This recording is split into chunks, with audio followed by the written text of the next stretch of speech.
టీడీపీకి good bye చెప్పి జనసేనలో చేరుతున్న తెలుగుదేశం పార్టీకి చెందిన మరియు రాష్ట్ర తెలుగు మహిళా నాయకురాలు జనసేనలో చేరడానికి సిద్ధమైన రామలక్ష్మి ఎన్టీఆర్ జిల్లా జగ్గైపేట నియోజకవర్గం జగ్గైపేట పట్టణంలోని ఈ రోజున రాష్ట్ర తెలుగు మహిళా అధ్యక్షురాలు జగ్గైపేట పట్టణం 10వ వార్డు కౌన్సిలర్ కన్నెబోయిన రామలక్ష్మి టీడీపీకి గుడ్ బై.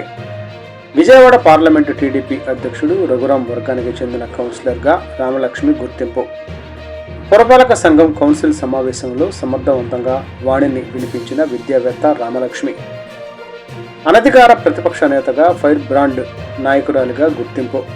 గతంలో టీడీపీ ఫ్లోర్ ఇస్తామని హామీని విస్మరించిన ఎమ్మెల్యే శ్రీరామ్ తాతయ్య రాష్ట్రంలో టీడీపీ కూటమి అధికారంలోకి రాగానే వైసీపీకి చెందిన చైర్మన్ రాఘవేంద్రను పార్టీలోకి తెచ్చిన తాతయ్య.